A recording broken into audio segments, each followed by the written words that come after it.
Assalomu alaykum qadrli kanalimiz a'zolari, mehmonlari. Bugungi video darsimizda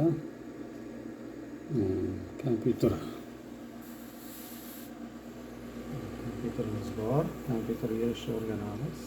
Ya'ni bizga kompyuter kelgan. Ichini ko'rishingiz mumkin. Bu kompyuterimiz ancha turgan, ishlamasdan yotgan.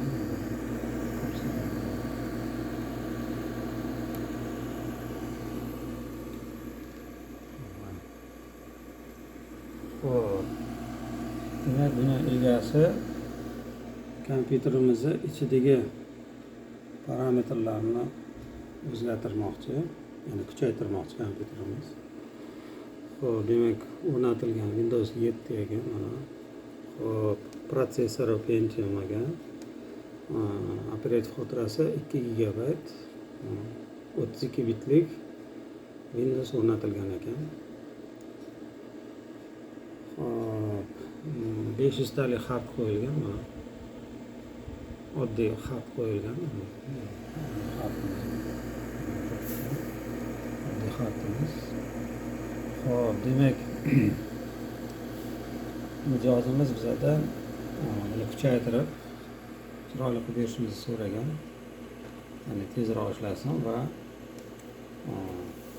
qo'shimcha yana ish qilmoqchi, ya'ni kuchaytirib. Buning uchun biza qiladigan ishimiz mana operativkalar qo'ydik, ya'ni operativga almashtiramiz. Demak, operativga 2 ga ekan, yana 2 GB qo'shamiz, 4 GB bo'ladi. SSD qo'yamiz tezroq ishlashi uchun. 128 talik SSD. 128 GB SSD qo'yamiz. Keyin protsessorni almashtiramiz. Protsessor bizada Core i3 2120. Demak, bizada protsessorimiz hozir bizada Intel Pentium G2030 turibdi. Demak, protsessorni ham almashtiramiz, qo'yamiz va video karta qo'yamiz. Video karta qo'yamiz. Video kartamiz bizada RX 550 4 GB lik video karta qo'yamiz. Bizada video kartamiz qo'yilmagan, mana bo'sh turibdi video karta joyi. Demak, ishlashi yaxshi, faqat endi buni tozalab, birinchi hamma chang islomni olib tozalab olamiz. Bundan keyin yig'ishni boshlaymiz. Demak, video davomida sekin ko'rsatib boraman.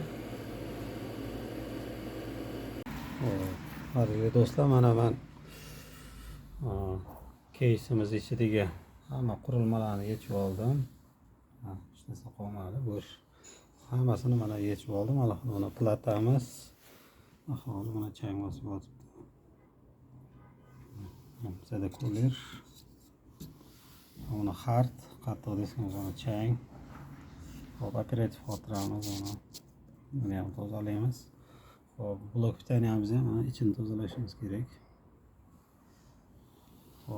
Demak, bu ishni biza oddiy shotkada qilaman. Shotkada osonroq. Endi ko'pchilik pilsosda qilsa yaxshi bo'ladi deydi. To'g'ri, pilsosda ham qilsa bo'ladi. Shotkada, lekin yaxshi bemalol sxemalarni ochiga ham, orasiga ham kirsa bo'ladi. Faqat endi bizda albatta shotkamiz quruq bo'ladi. Quruq shotkada tozalaymiz. Demak, tozalab yana davom etamiz videoni. Demak, blok pitaniyani ham ochdik, mana. Blok pitaniyani ochdik. Endi hozir blok pitaniyani parragini ozgina yog'layveramiz. Ikkadigan mashinaning yog'idan foydalanamiz. Shunda bemalol aylanadi, tovushi ham chiqmaydi. Mana qadrli do'stlar, demak, platani tozaladik. Changlardan ketdi mana. Blok pitaniyani ham tozaladik. Yog'lar surtdik, parraga yog'lar surtdik. Operativni tozaladik, mana hard tozaladik. Keysimizni tozaladik. Keysimiz ham chang tashladik.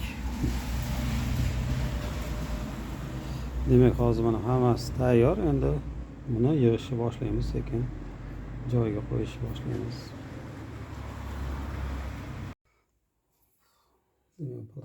Blokdan ham biz buni o'rnatib oldik joyiga. Hop, endi keyingi qiladigan ishimiz markaziy protsessorni almashtirishimiz kerak. Demak, boya tozalash jarayonida bu protsessorimiz shundoq turgan. Ya'ni buni tozalash jarayoni, ya'ni cho'tka bilan tozalash jarayonida buni olganim yo'q. Sababi protsessor tagida mayda ignalar bo'ladi. Ya'ni protsessor ishlashi uchun ular qiyshayib ketishi mumkin. Hop, hozir ochib ko'rsataman ichida nima borligini. Hop, mana demak protsessorimizni oldim. Mana hozir e'tibor beringlar, protsessor tagida mayda tolalar bor. Mana bular hammasi juda ham mayda. Agar bular sal qiyshayib qolsa, protsessorimiz ishlamay qoladi. Ya'ni platamiz ishlamaydi. Protsessor ishlashi mumkin, lekin plata ishlamaydi, nosoz holga keladi. Mana hammasi bir tekis turibdi. Bular qiyshayish kerak emas. Shuning uchun platani tozalayotganda toshini olmaslik maslahat beraman. Toshi bilan tozalab qaytarib joyiga qo'yish kerak bo'ladi. Protsessorimiz orqasida mana mayda kontakt joylari bor. Shu kontaktlar mana shu bizadagi mayda tolalarga bog'lanadi va bizada axborotlar almashadi. Demak, buni joyiga qotiramiz hozir sekin. Demak, mana protsessorni almashtirib oldik. Core i3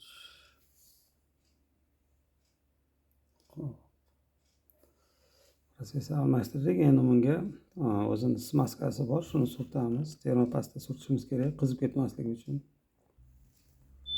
Hop, mana termopasta surtdik. Termopasta bu ventilyator, ya'ni kulerimiz aylanganda bizada bemalol birikishib qizib ketmaydi. Temir bo'lgani uchun bu protsessorimiz asosan temir qattiq narsadan tashkil topgan, shuning uchun tez qiziydi. Xo'p. Demak, endi ventilyator qotiramiz, parragini. Mana parragini ham qotirib oldik. Demak, ko'ldirni joyiga qo'ydik. Endi navbat operativkaga. Hop, bizada endi operativkamiz o'zida mana 2lik gigabayt. Hop. Bizada ham 2 gigabayt operativkamiz bor. Mana 2 gigabayt operativka, DDR3 ikkitasi ham. Xo'p, endi faqatgina bu yerda bitta narsani aytib ketaman. Doim operativ xotiralar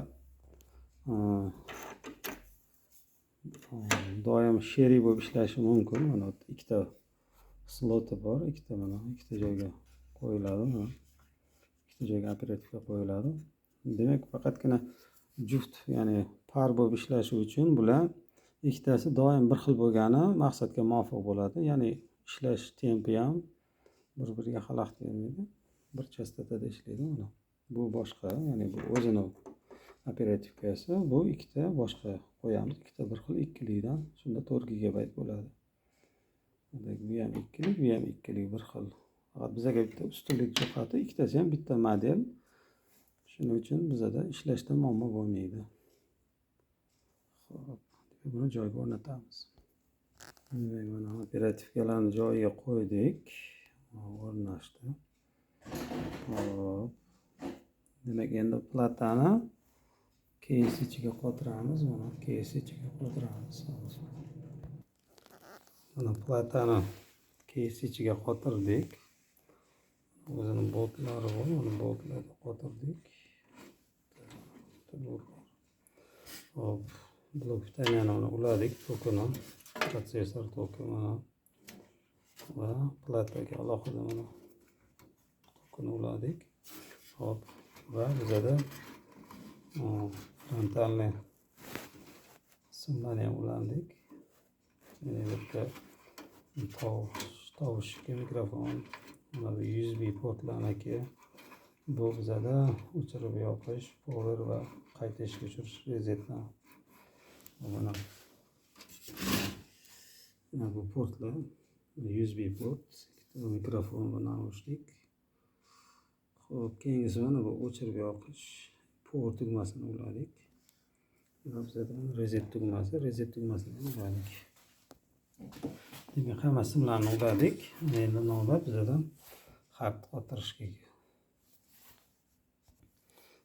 Demak, hozir biza xat qotirishdan oldin birinchi video kartani qo'yib joyiga qo'yib olishimiz kerak. Chunki bizada qattiq xotira bilan SSD disk qo'yiladi. Hop, shuning uchun bizada bularni birinchi qo'ymasdan turib, birinchi bo'lib biza video kartani joyiga qotirishimiz kerak. Sababi chunki video karta mana o'rtada turadi. Bizada xatlarimiz demak bunga mutanosib tepa pastda turadi, ya'ni balandroq bo'ladi. Teparoqda yoki pastroqda turishi kerak, bo'lmasa bir-biriga xalaqit beradi. O'rtada turib qolsa, bir-biriga xalaqit bermasligi uchun biz endi kartamizni SSDni demak joylab qo'ysak ham bo'ladi. Xo'p, birinchi biz hozir video kartani qotirib olamiz. Video kartamizni mana qo'yib qotirib oldik joyiga. Bolt bilan qotirdik, bitta bolt mana. Demak, video kartamiz joylashdi. Hozir bitta muammo bo'lishi mumkin. Simlarimiz parraga aylanganda xalaqit beradi. Tepmasligi uchun buni tortib qo'yamiz pastga. Pastga tortib qo'yamiz. Kulirga xalaqit bermasligi uchun. Va undan keyin xatlarni joyiga qo'yamiz. Demak, qattiq disk bilan SSDni o'rnatdim. Mana SSDmiz joylashdi. Qattiq qotiramiz joylashdi. Joyiga qotirib qo'ydim. Demak, SSDmiz joylashdi va qattiq xat. Demak, o'rtada mana video karta turibdi. Demak, doim video kartamiz xatdan yuqori qismda yoki past qismda bo'lishi mumkin. Faqat bir-biriga o'rtada yoki bir-biriga teng bo'lishi kerak emas. Ya'ni bir-biriga tegib qolishi bor. Ya'ni bir chiziqda bo'lsa, bular bir-biriga tegadi, xalaqit berib qoladi. Shuning uchun doim video kartaga nisbatan bular ya'ni qattiq disklarni tepa yoki pastga qo'yish tavsiya etiladi. Xo'p, demak, bizada hamma qurilmalarimiz ulandi. Mana joyiga qaytarib qo'ydik, hammasini yig'dik. Xo'p, endi kabellarni ulab tekshirib ishlatib ko'ramiz. Demak, kabellarni uladik. Mana barcha kerakli. Demak, barcha kerakli kabellarni ulab bo'ldik. Endi yoqib ko'ramiz. Bismillahirrohmanirrohim. Demak, bizada mana ishga tushdi. Faqat bitta muammo bizada protsessorimiz parraga aylanmadi. Demak, buni almashtirishimizga to'g'ri keladi. Hop. Demak, blokdan ishladi. Hammasi yaxshi. Video kartamiz bor. Xo'p. Demak, hozir biz shu protsessorni kulerini almashtiramiz.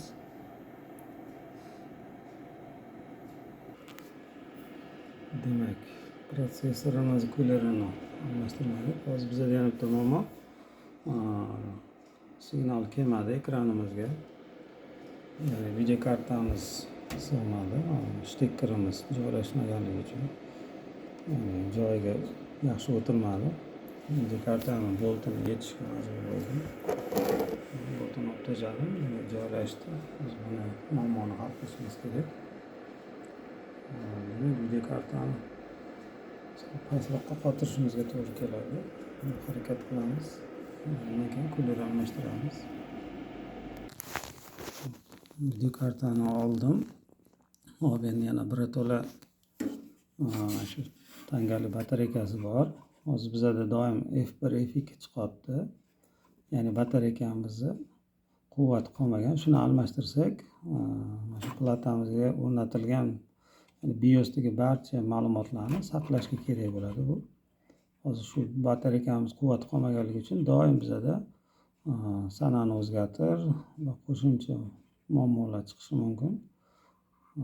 Ogohlantirishlar doim yonayotganda F1, F2 chiqadi. Demak, mana shundan bo'ladi ko'proq.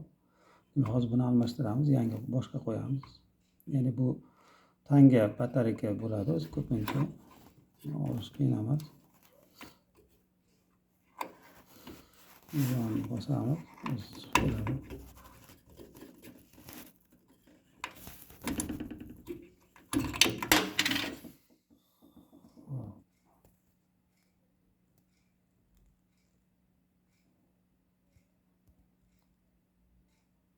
Bizada demak tangani oldik. Mana. Xo'p, bu modeli bor, endi hamma ko'pincha 20-32 tushadi. 20-32.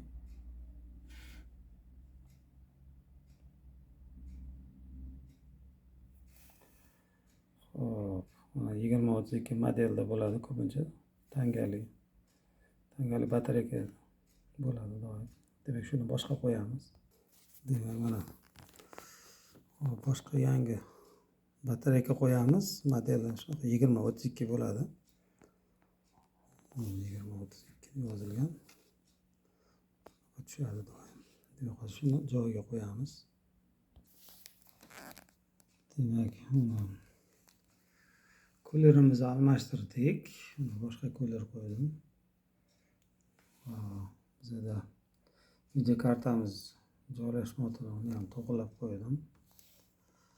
Xo'p, endi hozircha SSD bilan SSDni tokini o'chirib turibman va hard tokini olib qo'yganman, ya'ni o'chirib turibman bularni.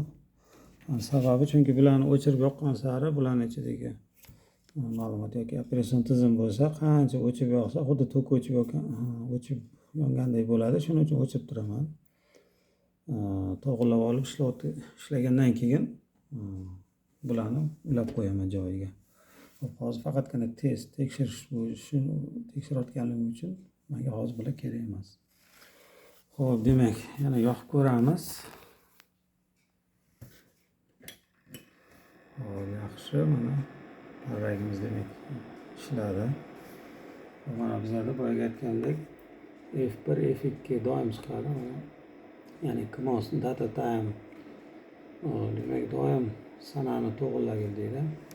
Demak, bizada protsessorimiz mana almashdi. Core i3 2120 joylashdi, ko'rinadi va operativ xotiramiz bizada mana 4 GB bo'ldi. Xo'p, demak bu F1, F2 bizada mana ya'ni BIOSga kirib sozlamani, ya'ni sanani o'zgartirsak ishlab ketadi. Buning uchun bizada mana F2 yoki deletini bosdik. Demak, deletini bosamiz. BIOSga kirdi. Hop, demak bizada to'laqonli ma'lumotlar beriladi. Mana platamiz H61, protsessorimiz mana Core i3 bo'ldi. Hop, bizada operativkamiz jami 4 GB va 2 GB likdan 2 ta mana. Demak, ishlayapti. DDR3 2 GB likdan 2 ta. Demak, hammasi tushdi, ishlayapti, muammo yo'q. Hop, mana endi bizani keyingi qiladigan ishimiz bizada sanamiz bor. Shu sanani to'g'rilab qo'yish kerak. Va bizada yana eng katta muammo nimasi? Mana UEFI degan bo'limi bor. Shu UEFI, ya'ni uстановka qilayotganda UEFI yoki Legacy bo'ladi. Shuni tanlash kerak bo'ladi. Bir-biridan farq qiladi bular. Xo'p, uning uchun biza boshqa bo'limga o'tamiz. Adashmasam mana shu boot bo'limida bo'lish kerak. Mana shu bo'limni ko'ramiz.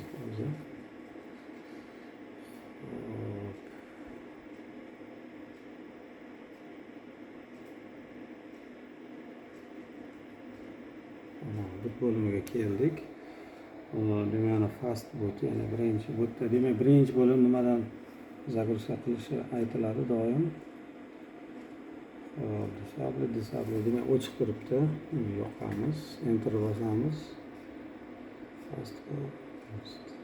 Demak, fast deb qo'yamiz, birinchi bo'lsin.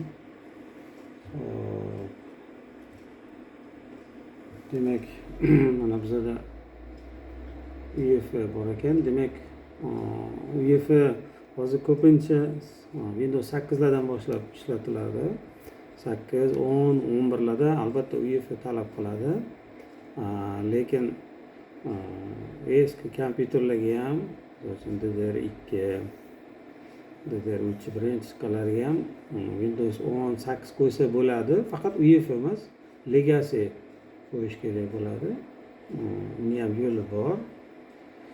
Hozir bizda platamiz UEFI tizimni podдержка qilar ekan, ya'ni UEFI tizimda ishlar ekan. Shuning uchun biz Windows 10 ni UEFI tizimga moslab to'g'irlab olamiz fleshkada va uстановка qilamiz.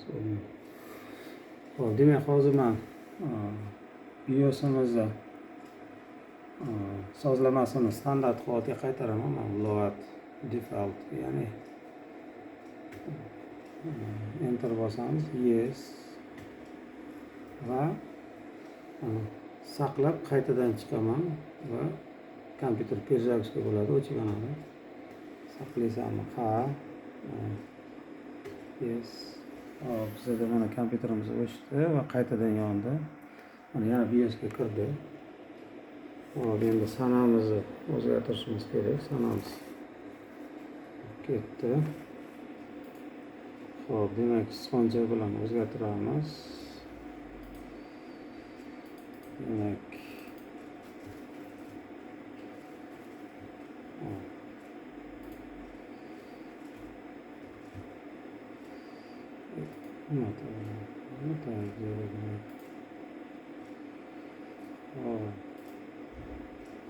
vaqtimiz to'g'ri qo'yamiz.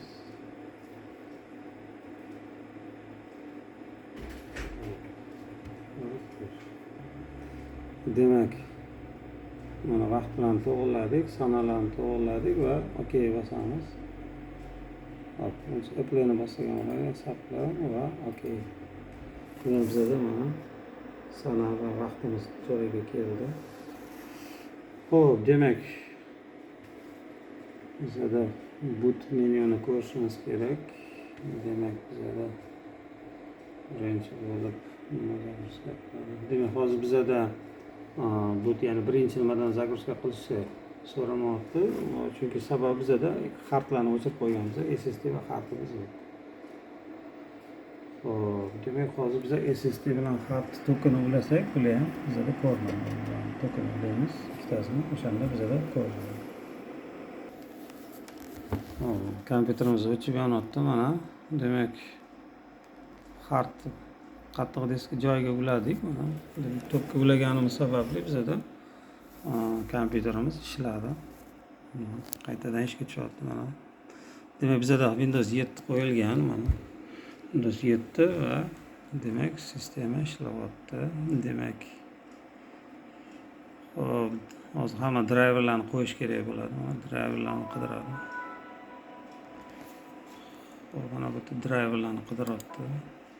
Mana. Hop. Bitta hamma driverlarni yangilab oladi sistema. Xo'p, mana yangilagandan keyin перезагрузка сейчас deydi. Hop, bizda soatimiz to'g'ri. Endi перезагрузка bosamiz. Hop, endi hozir men перезагрузкani bosmayman, chunki men buni Windows 10 qilmoqchiman. Ya'ni hozir bizda 7 bo'lgani uchun biz bu sistemani ham yangilashimiz kerak. Mana Windows 7. biz bunga 10 qo'yamiz. Xo'p, bizda 4 gigabayt bo'lsa, demak prosessorimiz i3 bemalol bu 64 bitligi ham ko'taradi.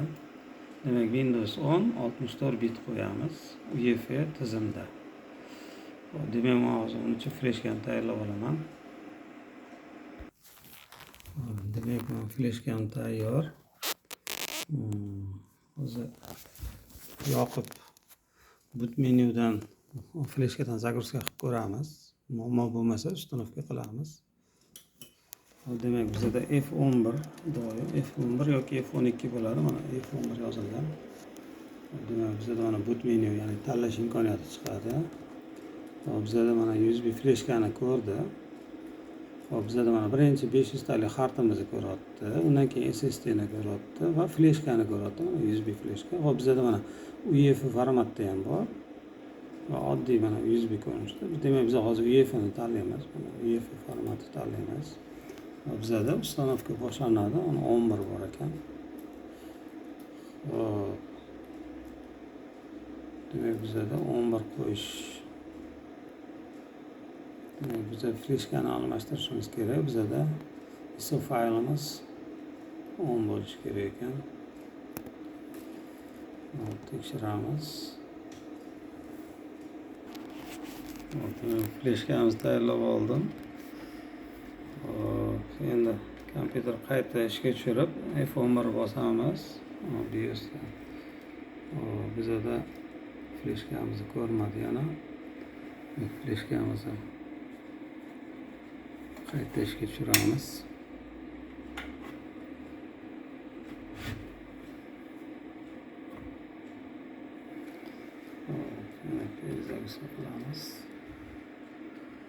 F11 fleshkamizni ko'rdi mana. Demak, UEFI ni tanlayman.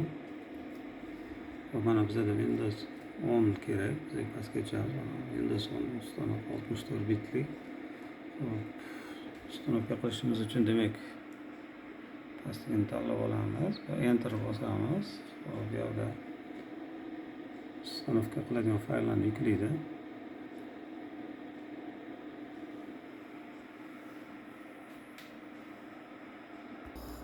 Keyin ustanovkani boshlaymiz. Demak, bizda Windows 10 professional 64 bit.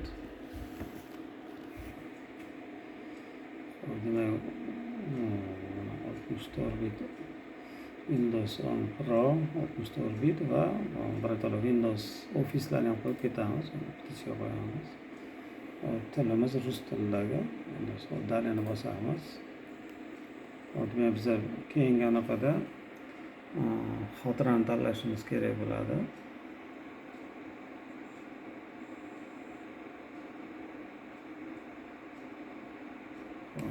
Bizda xotiralarni ko'rsatadi. Demak, bizda mana bu oldingi Windowsimiz, eski 500 talik kartochkadagi C blok. Va bizda mana ikkinchi bizda 128 talik SSD turibdi. Mana hali yangi. Ya'ni buni yaratib olamiz. Buning uchun sozdать tugmasini bosamiz. Sozdать. Demak, hammasini qoldiraman. 128 gigabayt bo'ladi. C shunday. Bir minut. Okey. Bizda mana SSD ni tayyorlab oladi. Demak, bizda mana SSD ni tayyorlab qo'shimcha mana razdel yaratib oldi o'ziga. Demak, buni formatlab olaman bir marta. Okey. Mana formatladim, tayyor. Mana formatlagandan keyin ozgina joy kamayadi mana. Va bizda SSD tayyor bo'ldi va uni dalini bosamiz.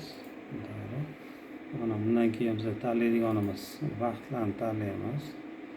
Demak, bizda +5 Toshkent tanlaymiz. Mana bu ptichkani olib tashlaymiz. Ya'ni bizda vaqtlarimiz yozga, kuzga yoki qishga yo'q. Shuning uchun olib tashlaymiz. Bizda ptichka qo'yamiz, gibernatsiya kerak emas. Endi men doim 10 uchun tilla angliskiy doim birinchi o'rinda turadi. Undan keyin pusk menyusini 7 ga o'xshab qo'yaman. Undan keyin o'chirib qo'yamiz. Windows 10 ni qo'shimcha dasturlarini blokirovka qilib turamiz. Bo'ldi mana. Va endi reminitni bosamiz. Hop, bizada mana ustanovka boshlandi 13%. Demak, bu ustanovkamiz hozir mana bu SSD diskka Windows o'rnatilyapti.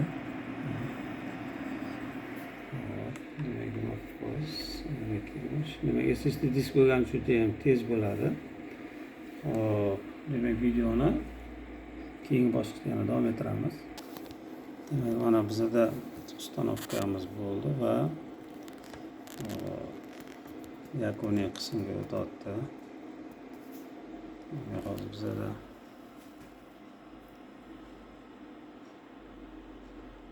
ustanovkamiz tugab, рабочий stol chiqishi kerak, ya'ni stoli chiqadi.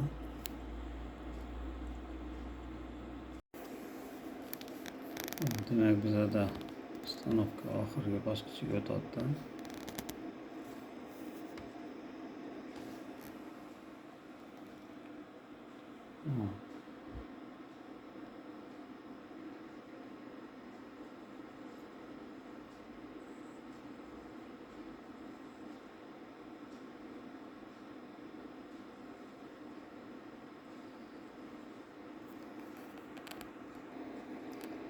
Demak, mana bizada рабочий stolimiz yaratilyapti.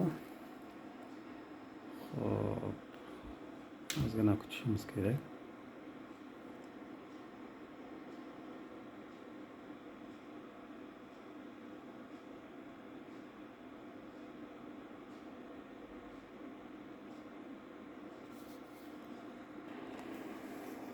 Mana bizada рабочий stolimiz ochildi. Endi faqat bizada bitta muammo aktivizatsiya qilish kerak o'zi mana. Hozir demak Windows bilan Office o'zi aktivizatsiya qiladi. Ravoch stolimiz chiqdi. Endi bu aktivizatsiya qilishi avtomat, ya'ni o'zi Windowsga ichiga kiritilgan, o'zi avtomat aktivizatsiya qiladi. Agar aktivizatsiya qilmasa, biz uni o'zimiz qo'shimcha dastur orqali aktivizatsiya qilsak ham bo'ladi. Xo'p, demak, aktivizatsiya bo'lguncha kutamiz. Aktivizatsiyamiz bo'ldi. Demak, Windows aktivizatsiya bo'ldi. Ana endi bunga qo'shimcha dasturlarni va driverlarni qo'yamiz.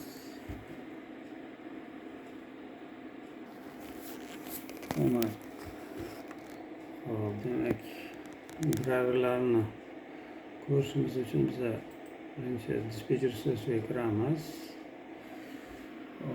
Mana bizda kompyuterimiz parametrlari Core Windows o'rnatildi. 4 GB operativka, 64 bitli razryadli. Mana bizda Windows 10 Pro.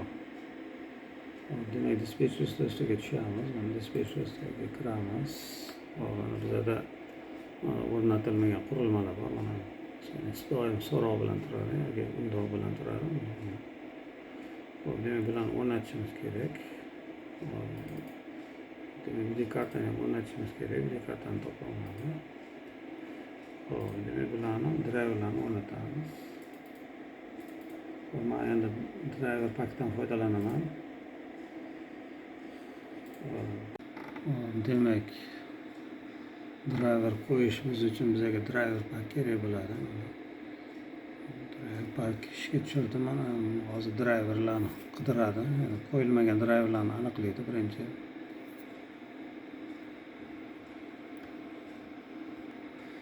Demak, mana driverlarni aniqladi. Demak, ikkita driverimiz qo'yilmagan ekan. Driverlarni qo'yish mumkin va obnovit qilish mumkin. Onun uchtasini yangilash mumkin ekan, lekin men doim ikkitasini o'rnataman. Faqatgina o'rnatishni amalga oshiraman. Obnovit deyarli qilmayman. Demak, hozir men faqatgina ustanovitni bosaman. va bitta ta'lima установить только driveri. Yani faqat driver o'zi qo'ydim. Начать установку. Demak, mana shu ikkita driverni o'rnatadi. Va menga bitta video driver kerak bo'ladi. Demak, video kartani driveri chiqmadi, bu yerda topilmadi.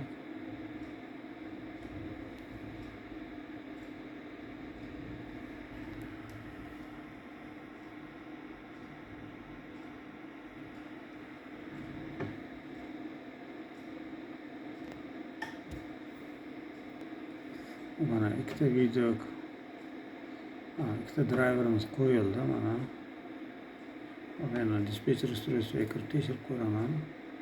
Mana demak, другие устройства degan yozuv yo'q bo'ldi. Ya'ni undoqlar yo'q bo'ldi. Mana hamma driverlar qo'yildi. Mana hop, endi menda bitta muammo, video kartamni topolmayapti. Mana standart holatda turibdi.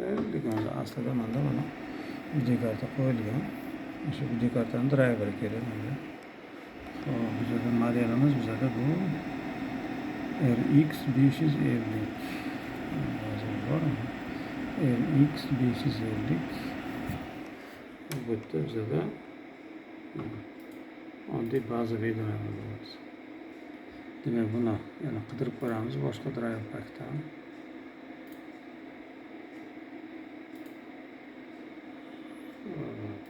Qidirib ko'raylik.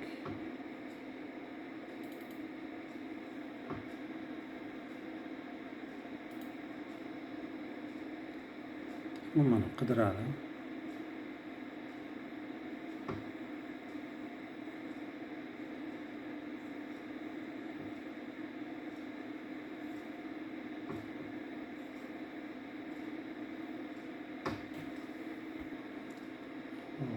Keyingi video kartani, bizda video kartani topdi. Mana RX 550 mana demak, driver parkimiz bizda video kartani driverini topdi. Bizda mana faqat установить yo'q. Ya'ni установка qilmasam yangilash mumkin.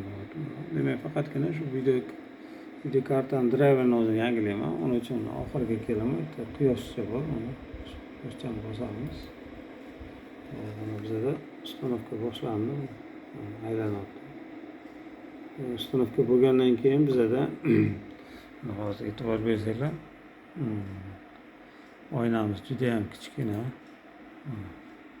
Ya'ni bizda разрешениясini ko'ramiz. Bizda juda ham kichkina turibdi. Aslida o'zi mana bu yerda разрешенияlar, ya'ni nuqtalar soni juda ham ko'p chiqishi kerak.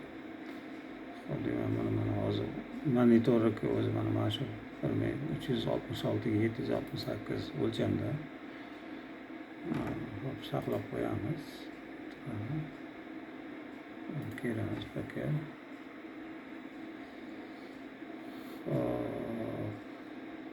Demak, bizda xatolik bor deyapti. Demak, bizda повреждение bo'lyapti.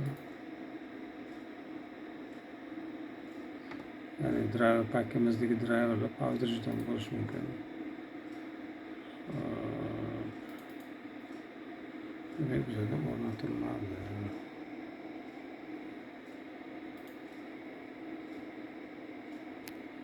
Demak, kutamiz yana. Qaytadan yana uстановка qilinish boshladi. Baribir xatolik deyapti. Demak, buni endi internetdan yuklab olamiz. Driverni internetga yuklab oldik. Endi obnovить qilamiz. Obnovить. Bizda загрузкада turibdi. Okey. Далее. Mana bizda driver uстановка qilyapti.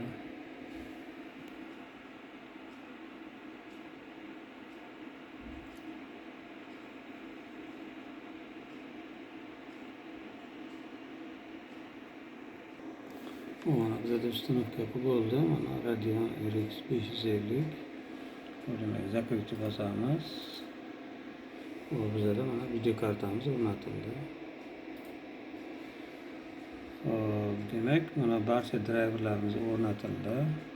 Hop, endi qo'shimcha dasturlarni o'rnatamiz va kompyuterimiz tayyor. Internetga ulandi, tovushi bor. Demak, barcha mo'ljallagan ishlarimizni bajardik. Demak, biz qilgan ishimiz kuler almashtirdik, kuler protsessor almashtirdik, markaziy protsessor, video karta qo'ydik, SSD yangi qo'ydik va butun changlarni tozaladik hamda bizada kuler yog'ladik. Mana aylanishda yaxshi tovush chiqmayapti. Demak, bizada barcha mo'ljallagan ishimiz amalga oshdi. Video kartamizni almashdi. Video karta qo'ydik, operativ xotira qo'ydik biz. Demak, bizada operativ xotira yangi bo'ldi. Bu video karta va SSD diskimiz yangi qo'ydik. Demak, xuddi shu ishlarni amalga oshirishga bizga deyarli bir 2 soat vaqt ketdi. Demak, bu videoda ko'p joyini qisqartirib tashladim. To'g'risi, telefonda olganim uchun ancha sifat past bo'lsa kerak. Endi shuning uchun sizlardan uzr so'rayman. Hammaga tushunarli bo'ldi deb o'ylayman. Agar tushunmagan bo'lsanglar, bemalol savolinglarni yozishinglar mumkin. Boshqa yana xudo xolasa videolarda ko'rishguncha sog' bo'linglar, salomat bo'linglar, kanalga a'zo bo'linglar.